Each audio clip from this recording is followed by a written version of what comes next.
யாத்திராகமம் 16வது அதிகாரம் 9வது வசனம் முதல் 18வது வசனம் வரை. அப்பொழுது மோசே ஆரோனை பார்த்து, நீ இஸ்ரவேல் புத்திரராகிய சபையார் எல்லாரையும் நோக்கி, கர்த்தருடைய சந்நிதியில் சேருங்கள், அவர் உங்கள் முறுமுறுப்புகளைக் கேட்டார் என்று சொல் என்றான். ஆரோன் இஸ்ரவேல் புத்திரராகிய சபையாருக்கெல்லாம் இதைச் சொல்லுகிறபோது, அவர்கள் வனாந்தர திசையாக திரும்பி பார்த்தார்கள். அப்பொழுது கர்த்தருடைய மகிமை மேகத்திலே காணப்பட்டது. கர்த்தர் மோசேயை நோக்கி, இஸ்ரவேல் புத்திரரின் முறுமுறுப்புகளைக் கேட்டிருக்கிறேன். நீ அவர்களோடே பேசி, நீங்கள் சாயங்காலத்தில் இறைச்சியை புசித்து, விடியற்காலத்தில் அப்பத்தால் திருப்தியாகி, நான் உங்கள் தேவனாகிய கர்த்தர் என்பதை அறிந்து கொள்வீர்கள் என்று சொல் என்றார். சாயங்காலத்தில் காடைகள் வந்து விழுந்து பாளையத்தை மூடிக்கொண்டது. விடியற்காலத்தில் பாளையத்தைச் சுற்றி பனி பெய்திருந்தது. பெய்திருந்த பனி நீங்கினபின், இதோ, வனாந்தரத்தின் மீதெங்கும் உருட்சியான ஒரு சிறிய வஸ்து உறைந்த பனிக்கட்டி பொடியத்தனையாய் தரையின் மேல் கிடந்தது. இஸ்ரவேல் புத்திரர் அதைக் கண்டு, அது இன்னது என்று அறியாதிருந்து, ஒருவரை ஒருவர் பார்த்து, இது என்ன என்றார்கள். அப்பொழுது மோசே அவர்களை நோக்கி, இது கர்த்தர் உங்களுக்கு புசிக்கக் கொடுத்த அப்பம்.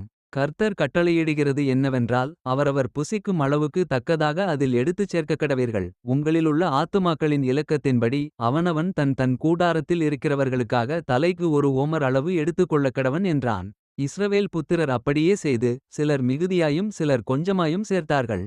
பின்பு அதை ஓமரால் அளந்தார்கள். மிகுதியாய் சேர்த்தவனுக்கு மீதியானதும் இல்லை, கொஞ்சமாய் சேர்த்தவனுக்கு குறைவானதும் இல்லை. அவரவர் தாங்கள் புசிக்கும் அளவுக்குத் தக்கதாகச் சேர்த்தார்கள்.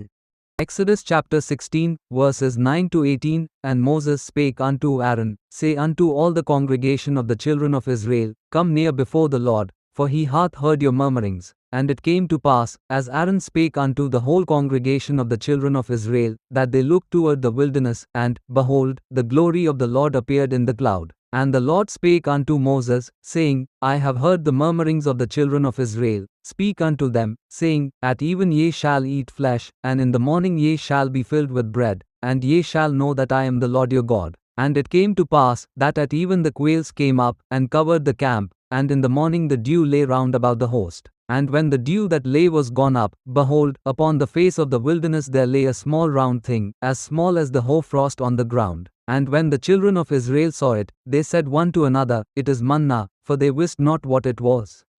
And Moses said unto them, This is the bread which the Lord hath given you to eat. This is the thing which the Lord hath commanded, gather of it every man according to his eating, an omer for every man, according to the number of your persons. Take ye every man for them which are in his tents. And the children of Israel did so, and gathered, some more, some less. And when they did meet it with an omer, he that gathered much had nothing over, and he that gathered little had no lack. They gathered every man according to his eating.